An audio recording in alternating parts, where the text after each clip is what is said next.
I've been waiting more than 30 years to say this.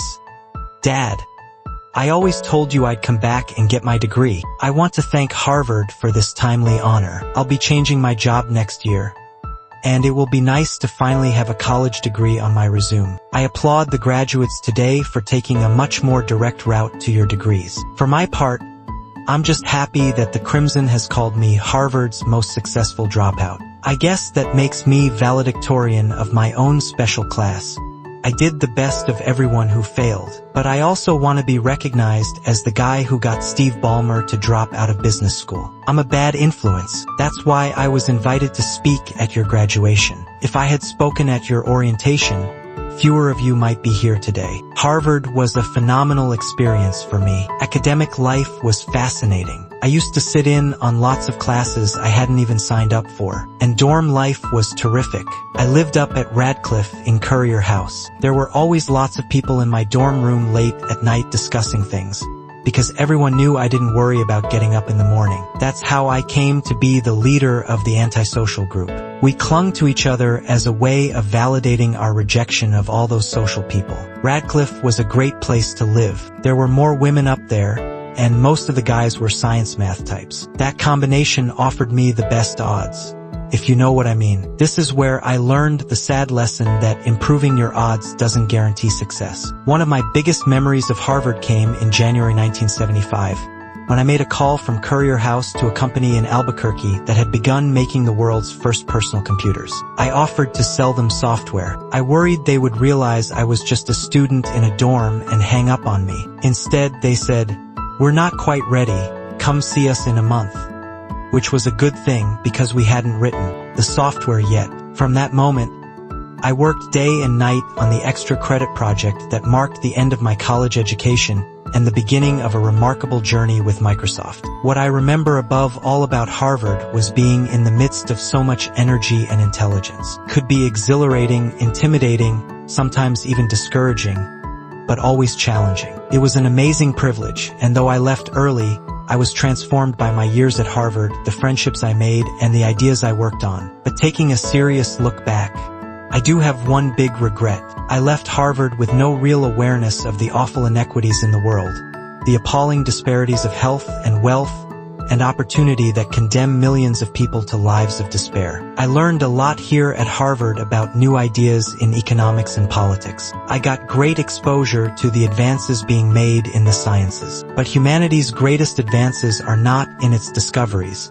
but in how those discoveries are applied to reduce inequity. Whether through democracy, strong public education, quality health care, or broad economic opportunity, reducing inequity is the highest human achievement. I left campus knowing little about the millions of young people cheated out of educational opportunities here in this country. And I knew nothing about the millions of people living in unspeakable poverty and disease in developing countries. Took me decades to find out. You graduates came to Harvard at a different time. You know more about the world's inequities than the classes that came before. In your years here, I hope you've had a chance to think about how, in this age of accelerating technology, we can finally take on these inequities and we can solve them. Imagine, just for the sake of discussion, that you had a few hours a week and a few dollars a month to donate to a cause, and you wanted to spend that time and money where it would have the greatest impact in saving and improving lives. Where would you spend it?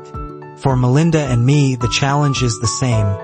How can we do the most good for the greatest number with the resources we have? During our discussions on this question, Melinda and I read an article about the millions of children who were dying every year in poor countries from diseases that we had long ago made harmless in this country. Measles, malaria, pneumonia, hepatitis B, yellow fever. One disease I had never even heard of, rotavirus, was killing 500,000 kids each year.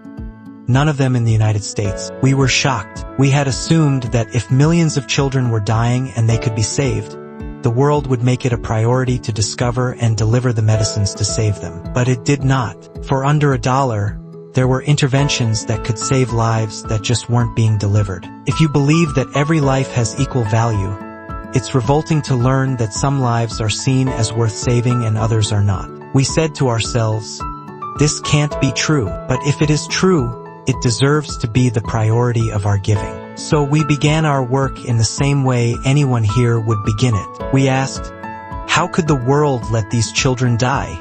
The answer is simple and harsh. The market did not reward saving the lives of these children, and governments did not subsidize it. So the children died because their mothers and fathers had no power in the market and no voice in the system. But you and I have both. We can make market forces work better for the poor if we can develop a more creative capitalism. If we can stretch the reach of market forces so that more people can make a profit, or at least make a living serving people who are suffering from the worst inequities. We also can press governments around the world to spend taxpayer money in ways that better reflect the values of the people who pay the taxes. If we can find approaches that meet the needs of the poor in ways that generate profits for business and votes for politicians, we will have found a sustainable way to reduce inequity in the world. This task is open-ended, can never be finished, but a conscious effort to answer this challenge will change the world. I am optimistic that we can do this, but I talk to skeptics who claim there is no hope. They say,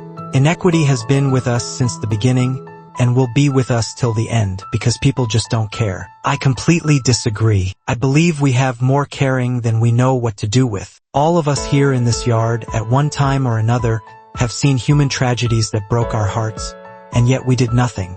Not because we didn't care, but because we didn't know what to do. If we had known how to help, we would have acted. The barrier to change is not too little caring.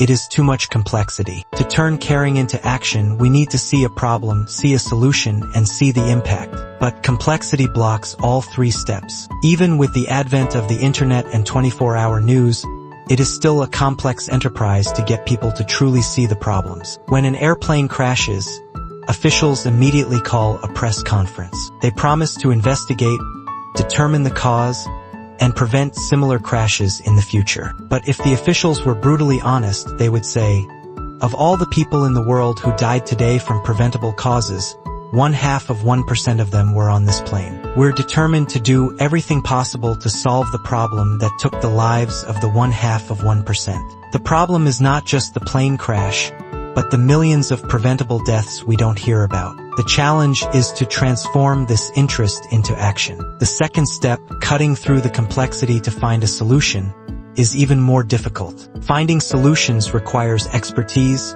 careful study, and the courage to experiment. The final step, measuring the impact of your work, is critical. You have to see if your interventions are working, and share your successes and failures so that others learn from your efforts. You have to have the statistics, of course. You have to be able to show that a program is vaccinating millions more children. You have to be able to show a decline in the number of children dying from these diseases. But if you want to inspire people to participate, you have to show more than numbers.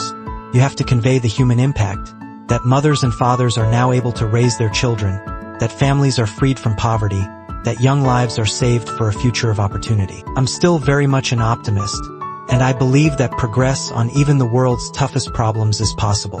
And it's happening every day. We're seeing new drugs for deadly diseases, new diagnostic tools, and new attention paid to the health problems in the developing world. I'm excited by the possibilities I see for medicine, for education, and, of course, for technology. And I believe that through our natural inventiveness, creativity, and willingness to solve tough problems, we're going to make some amazing achievements in all these areas in my lifetime. But we can do more. We can make sure that the advances of the 21st century reach all people, not just the fortunate few. Members of the Harvard family. Here in the yard is one of the great collections of human talent in the world. For what purpose? There is no question that the faculty, the alumni, the students, and the benefactors of Harvard have used their power to improve the lives of people here and around the world. But can we do more? Can Harvard dedicate its intellect to improving the lives of people who will never even hear its name? Let me make a request of the deans and the professors, the intellectual leaders here at Harvard.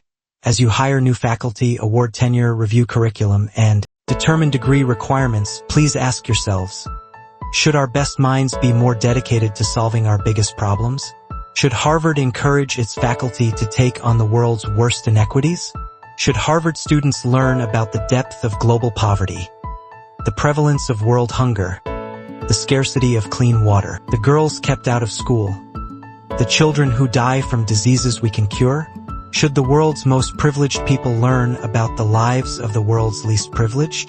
These are not rhetorical questions you will answer with your policies. My mother, who was filled with pride the day I was admitted here, never stopped pressing me to do more for others. A few days before my wedding, she organized a bridal event, at which she read aloud a letter about marriage that she had written to Melinda. My mother was very ill with cancer at the time, but she saw one more opportunity to deliver her message, and at the close of the letter she said, "From those to whom much is given, much is expected." When you consider what those of us here in this yard have been given in talent, privilege, and opportunity, there is almost no limit to what the world has a right to expect from us. In line with the promise of this age, I want to exhort each of the graduates here to take on an issue, a complex problem, a deep inequity, and become a specialist on it. If you make it the focus of your career, that would be phenomenal. But you don't have to do that to make an impact. For a few hours every week, you can use the growing power of the internet to get informed,